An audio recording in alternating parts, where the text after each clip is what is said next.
Story 1: The Late Night Visitor. It all started one quiet Thursday night. I had just finished a long day at work and was finally home alone. The apartment was silent, except for the faint hum of my refrigerator and the distant traffic outside. I was curled up on the couch, scrolling through my phone, when I heard a soft, deliberate knock at my door. At first, I ignored it, thinking maybe it was one of my neighbors. Our building had a habit of borrowing things from each other. But the knocking continued, slow and steady, deliberate, like someone was waiting for me to notice. I hesitated, my heart beginning to race. I peeked through the peephole. Nothing.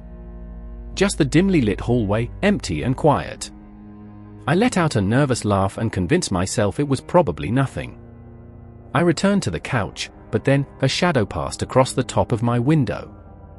My stomach dropped. I froze. My apartment is on the second floor, and there's no balcony. No way should anyone have been able to reach that height. I dialed my roommate, who was out of town, hoping to calm myself down. No answer. I left a frantic voice message. As I put down the phone, I heard a faint whisper coming from the hallway. My door is open. My heart skipped a beat. I glanced toward the hallway. Nothing moved. I tried to convince myself it was my imagination, but the whisper came again, slightly louder this time. I slowly reached for the baseball, but I kept under the couch and crept toward the bedroom. Every step felt like it echoed throughout the apartment. As I reached the bedroom door, I saw the doorknob slowly turn, just a fraction.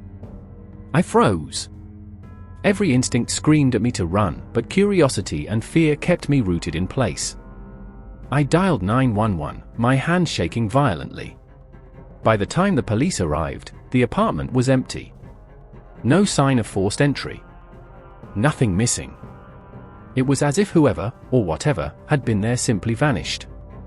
I couldn't sleep for weeks, and every creak, every shadow, made me jump. I double-locked every door and window, yet I still felt it, watching, waiting, just beyond my vision. And sometimes, late at night, when I think I'm alone, I swear I hear soft knocking, coming from inside the apartment. Story 2: The Neighbor Who Watched Too Much. When I first moved into my new apartment complex, everything seemed perfect. The building was quiet, well kept, and most of the neighbors were polite, if not a little distant. That was, until I noticed her, the woman in 3B. At first, I thought I was imagining things. She always seemed to be looking directly at my apartment, standing on her balcony for hours, even when I was outside. I brushed it off as coincidence, until the first incident.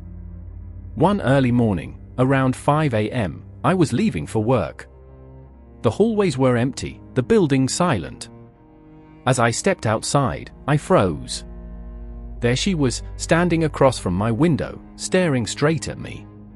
I waved, and she didn't move, didn't blink. My skin crawled. A week later, I found a small sticky note tucked under my windshield wiper. It read, "I know when you're home. I know when you're not." My stomach sank. I didn't know whether to laugh it off or panic. I reported it to management, but technically, she had done nothing illegal. Then the small things began to add up. Lights flicking on and off at odd times. Blinds moving when I was out. Strange shadows moving across my windows at night.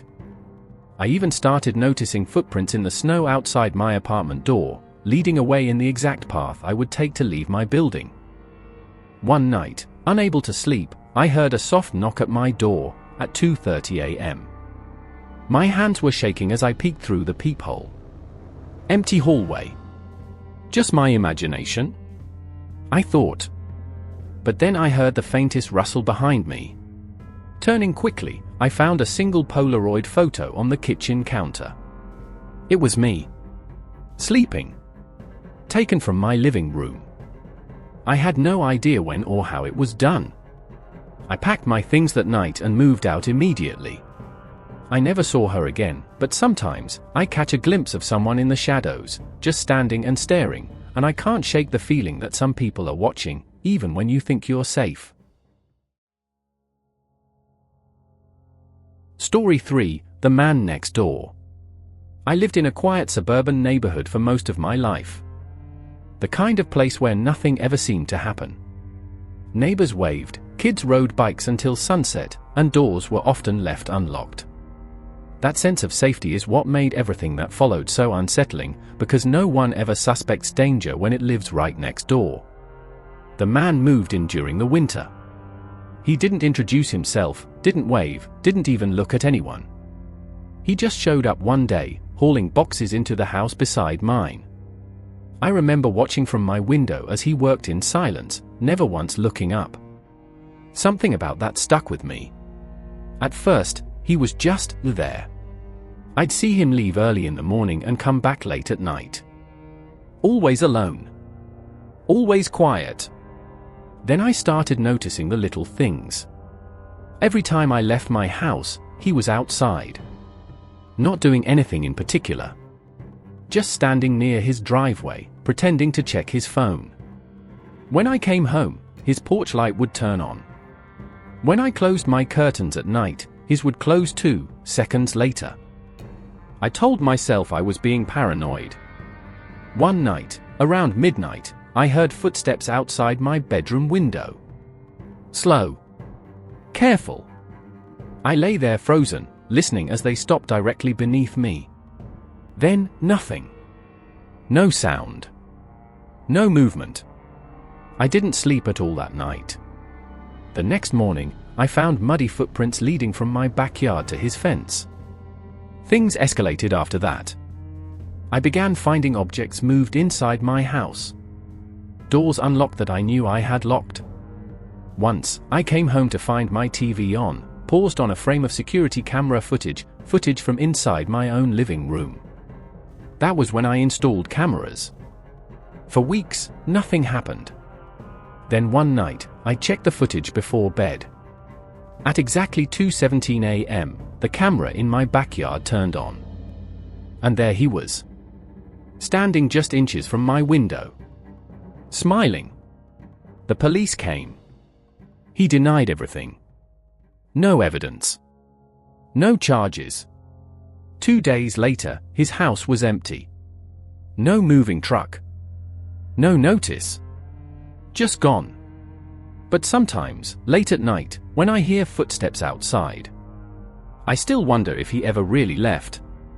If anything like this has ever happened to you, or if you've ever had a neighbor who made you feel unsafe, leave a comment below. Some of the most terrifying things don't come from monsters, they come from the people who live closest to us.